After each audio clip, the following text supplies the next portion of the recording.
Are you starting your work week alive, on fire, ready to tackle any obstacle or challenge that's being presented to you? If the answer is yes, amazing. You have done an amazing job of renewing your energy sources.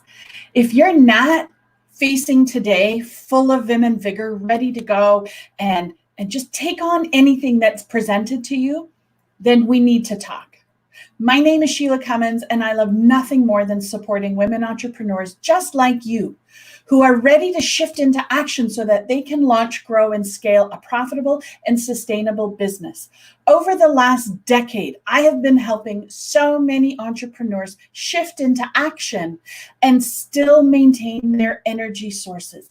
There are too many of you that are in survival mode, that are pushing right to the brink, who are not taking the time that you need to refill your buckets. And so anytime something else gets added to your plate, which is a normal part of business and is going to happen, then all of a sudden it feels like the plate is going to crumble, or things are going to fall apart, or you're just terrified or worried. It doesn't have to be that way.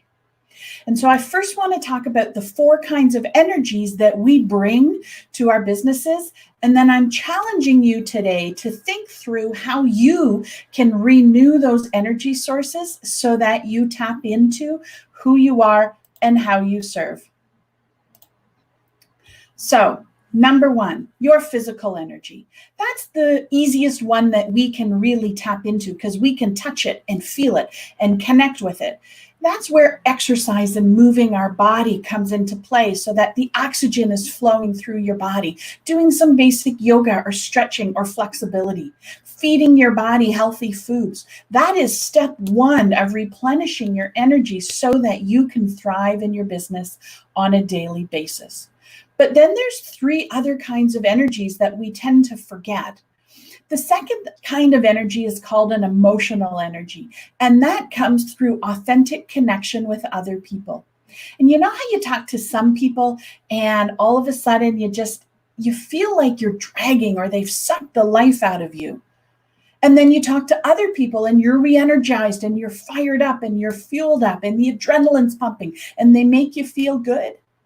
That is your emotional energy, and your job is to connect each and every week with people who lift you up, with people who spark you, who make you feel good, who lift you up and support you so that when you have those difficult conversations, your tank is already full. It's not dry and you're having to tap into your reserves to handle those conversations. So reach out today and touch someone in some way so that your emotional energy is full and you are feeling connected with those around you. But then we also have our mental energy. And this is where I see you falling down week after week.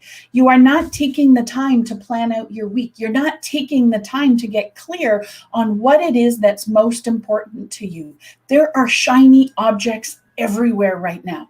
Everybody's got a great webinar, a great masterclass, a workshop, a this, a new book, a that. I got to be here. I got to be there. Whoa, stop the train. You are your energy source, and you've got to make those decisions of what is it that I need today? What is going to fuel me up? Do I need more knowledge? Or is today not the day to be consuming 3 or 4 webinars? Do you need to be in action and fulfilling? Your mental energy or your ability to focus is one of your greatest tools. And it's why I lean so heavily on my productive, and I know that some of you are as well. When you take the time to lay out what it is that has to happen in a week, it allows you to move the shiny objects to the side. It doesn't mean you don't get to do them. It means you do them without cannibalizing the actions that are going to get you to where it is that you need to go. So if you are cloudy or you don't know what to do or you're feeling overwhelmed, then stop, breathe, and just focus your week. Write out when you're available to work. Make your work days shorter than you're used to because our energy and emotional sources are really being taxed right now because there's so much happening in our world throughout this crisis. So your mental energy or ability to focus is 100% on you. It's up to you to do one thing a day. And then if you still have some mental energy, then you get to tap into level to something else or doing another activity. Lower the expectations for yourself and then surprise yourself at what you're able to do and leave the shiny objects for someone else. Have a whiteboard of all the things that are grabbing your attention and just plop them on the board. And doesn't mean you don't get to do them. It means you're maybe not going to do it right now today, because what you're going to do today is what it is that you need the most. The fourth kind of energy we've got to be tapping into and replenishing is your spiritual energy. And that is you reconnecting either with self, or if you believe in a higher power, whatever that is. That is the woo-woo side of our existence. And when you tap into that spiritual energy, what you're really doing is replenishing your belief in not only your worth, but in your resourcefulness and your ability to handle anything that comes your way. And how you do that changes per person. Some people like to journal, some like to meditate, some like to walk in the woods, some like to sit in the sun, some like to sit with a cup of tea, some like to, I can't even tell you all the different ways that you can do it. But my goal here is to help you see that you've got to find what works for you. Now, when you replenish your energies, there's a lot of people who are going to want to put you through a process that has worked for them. You've got to do the miracle morning. You've got to journal every day. You must be doing this. You've got to do your mind work. You've got to do what works for you, but you have to know what works for you. And so your power move today is very straightforward. Make a list with 3 columns.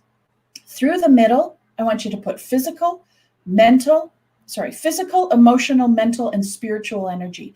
And on the left-hand side, write down all the things that you're doing right now that you know will help replenish those stores. And then on the right-hand side, write down all the things that you want to do to replenish those stores. And so once you've done that, then your power move is to do one thing today that's going to replenish every single level of energy that you have. One thing for your physical energy, one thing for your emotional energy. So one physical energy, one thing to either move your body and or feed your body well and or rest and sleep, anything that's going to make you feel better. You know what your body needs. Number 2, your emotional energy. Reach out and connect with someone who's going to make you feel and good and who lifts you up. Maybe it's a champion, maybe it's a supporter, maybe it's leaning into a group that you're a part of. Maybe it's picking up the phone and calling a client who you just love. Reach out and touch someone who's going to refill that connection piece for you. Number 3, mental energy. Do something today that's going to allow you to get clear and focused on your week ahead. I strongly suggest hopping into your productive or whatever productivity planner that you use and plan out and see your week for what it is and identify the one thing that needs to happen. And then for your spiritual, play around with different things. Some people like to pull tarot cards. Some people like to meditate, journal. Find the system that works for you and then honor that. Ladies, the world needs you more than ever before. And the only way they're going to be able to access you is if you are able to show up fully and completely renewed, restored, and ready to take on the week. Go make the world a better place, and I'll see you soon.